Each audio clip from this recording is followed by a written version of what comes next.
Assalamualaikum warahmatullahi wabarakatuh. Selamat siang kepada Ibu dosen pengampu. Selamat siang kepada teman-teman semuanya. Salam sejahtera bagi kita seluruhnya. Saya Afi Melva Subandi, perwakilan dari kelompok 3 dengan NPM 1885300025 akan mempresentasikan materi kita pada hari ini dengan judul Bentuk dan Jaringan Komunikasi dalam Sebuah Organisasi. Langsung aja kita ke materinya. Komunikasi merupakan kebutuhan pokok bagi manusia untuk memenuhi bentuk kegiatan hidup baik antar individu maupun kelompok. Nah, menurut Kincaid, dalam Canara menyatakan bahwa komunikasi adalah suatu proses di mana 2 orang atau lebih disebut dengan kelompok, sedangkan 15 orang disebut organisasi, agar membentuk atau melakukan pertukaran informasi dengan satu sama lainnya.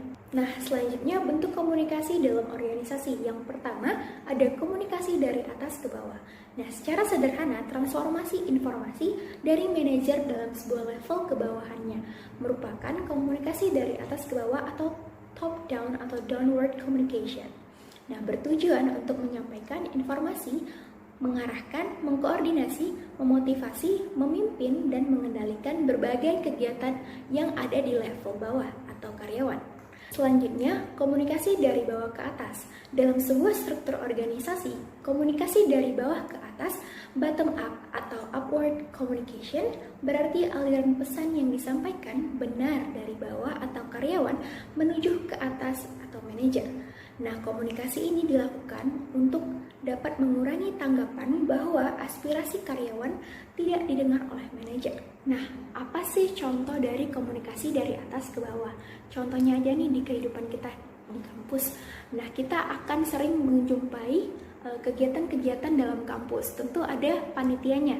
Contoh dari komunikasi dari atas ke bawah ini, yang di level atas adalah ketua panitianya, sedangkan di level bawah bisa seksi-seksinya, seperti seksi acara, dekorasi, dan seksi lainnya. Nah, contohnya nih, ketua panitianya pengen memberikan instruksi kepada bawahannya, seperti ingin mengadakan sebuah acara yang dihadiri oleh orang-orang penting. Tentu hal tersebut akan disampaikan ketua panitia terkhusus kepada seksi acara. Nah, seksi acara dengan mengemban tanggung jawab tersebut diwajibkan untuk mendengar informasi dari atas. Nah, seperti itu contoh dari komunikasi dari atas ke bawah. Selanjutnya itu komunikasi dari bawah ke atas. Nah, seperti kita ketahui dalam struktur organisasi, komunikasi dari bawah ke atas atau bottom up or upward communication berarti aliran pesan yang disampaikan benar dari bawah atau karyawan menuju ke atas atau manajer. Nah, komunikasi ini juga bermanfaat untuk mengurangi tanggapan bahwa aspirasi karyawan tidak didengar oleh manajer.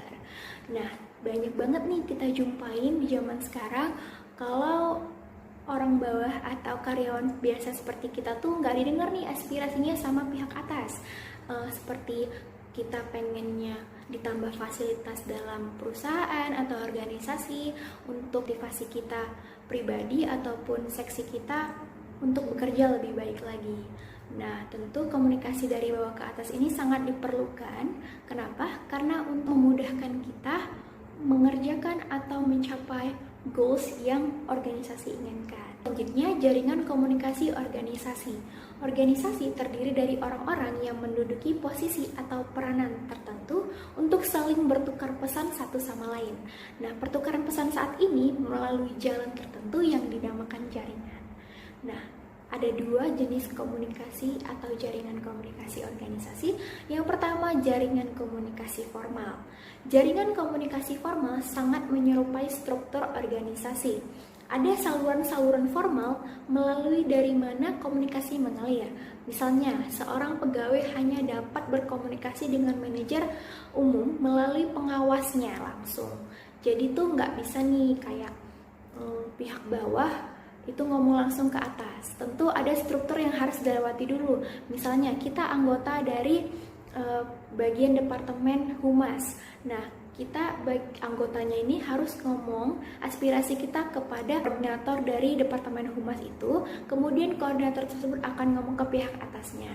Tentu prosedur tersebut dapat melindungi administrator tingkat atas dari informasi yang tidak diperlukan atau tidak kuat.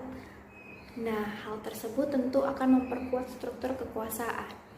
Kenapa prosedur ini perlu dilakukan? Itu sangat penting dalam menjaga etika kita untuk menyampaikan aspirasi dalam kegiatan-kegiatan formal. Kayak misalnya di sebuah perusahaan tuh kita nggak bisa langsung ngomong bawahan ke atasan. Tentu harus melewati struktur-struktur tertentu untuk menyampaikan aspirasi kita. Selanjutnya itu jaringan komunikasi informal. Komunikasi informal ini sering terjadi di luar saluran-saluran yang telah ditentukan. Paling sering dilakukan dalam interaksi tatap muka ataupun lewat telepon. Nah, komunikasi informal ini dapat berhubungan dengan tugas atau dengan kemasyarakatan. Mukijat, nah komunikasi informal ini diperlukan ketika pihak atas ingin mengumumkan informasi-informasi tidak resmi kepada bawahannya. Selanjutnya yaitu peran-peran dalam jaringan komunikasi. Yang pertama ada leader opinion, yakni merupakan orang yang memimpin organisasi secara informal, seperti pimpinan ingin mendekatkan diri dengan bawahannya dengan cara membimbing tingkah laku para bawahan dengan mempengaruhi keputusan mereka. Nah, yang kedua ada gatekeepers, merupakan seseorang yang memiliki tugas untuk mengontrol arus informasi yang keluar dan masuk di antara organisasi. Nah, mereka ini juga menyampaikan pesan dari satu individu kepada individu lainnya dan berada di tengah suatu jaringan.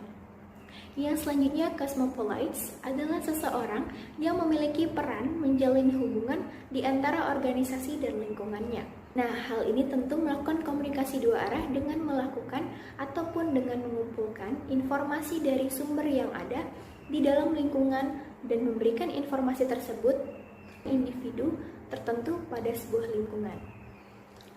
Nah, selanjutnya ada bridge, merupakan orang yang memiliki peran untuk menjabati atau menghubungkan satu kelompok dengan kelompok lainnya di dalam jaringan.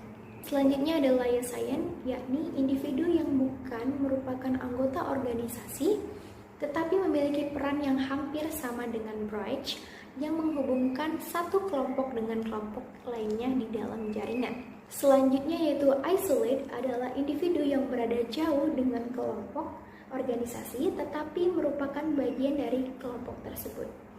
Nah, individu ini cenderung dijauhkan oleh rekannya dan menyembunyikan diri dari organisasi. Nah, yang terakhir, clique merupakan suatu kelompok individu yang paling sedikit, separuh dari kontaknya merupakan hubungan dengan anggota-anggota lainnya. Baiklah, demikian presentasi dari saya. Terima kasih kepada teman-teman atas perhatian dan waktunya. Saya mohon maaf apabila ada perkataan dan tingkah laku saya yang tidak berkenan. Jika teman-teman ingin bertanya, silahkan bertanya pada sesi pertanyaan. Saya Ahmelfa Subandi, perwakilan dari kelompok 3. Terima kasih dan selamat siang.